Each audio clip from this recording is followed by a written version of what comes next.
आपण पाहत आहोत विश्वविनायक न्यूज, ग्रामीण जनतेचा बुलंद आवाज।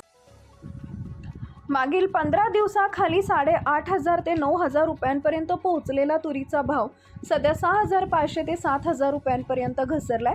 दरम्यान आणखी भाव वाढतील या अपेक्षेने तुरीची विक्री थांबवलेल्या शेतकऱ्यांच्या अपेक्षेवर पाणी फिरल्याचं चित्र आहे। तुरीच्या भावात 1,500 ते 2,000 रुपयांपर्यंत घसरण झाल्याची माहिती समोर आली आहे। आवक आणि मागणीत घट झाल्यानं भावात सातत्यानं चढ उतार होत असल्याचं व्यापारी सांगतात। यंदा जानेवारीचा शेवटचा आठवडा आणि फेब्रुवारीच्या पहिल्या आठवड्यात तुरीला समाधानकारक भाव मिळाला, परंतु भाव आणखी वाढतील या आशेमुळे अनेक शेतकऱ्यांनी तूर विक्री थांबवली, परंतु भाव वाढले नाहीत। दरातील या चढ उतारामागे प्रामुख्याने आयात धोरण जबाबदार आहे। विदेशातून तुरीची आवक वाढल्यास देशांतर्गत दर पडतात।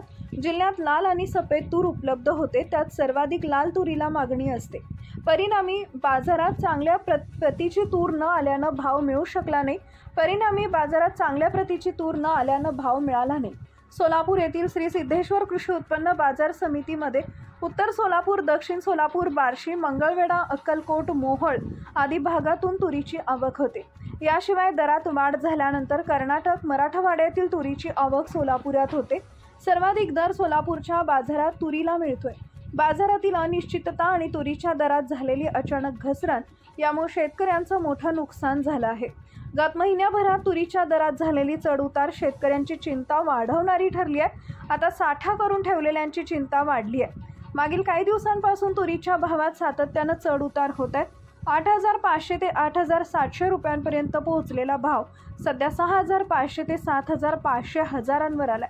डाळीला मागणी कमी झाल्यानं ग्राहक हे बाजारात दिसेनासे झाले असून भविष्यात भाव वाढतील का कमी होतील हे पाहणं गरजेचं आहे। अशाच ताज्या बातम्या पाहण्यासाठी विश्वविनायक न्यूजला लाईक करा, सबस्क्राईब करा आणि बेल आयकॉन प्रेस करा।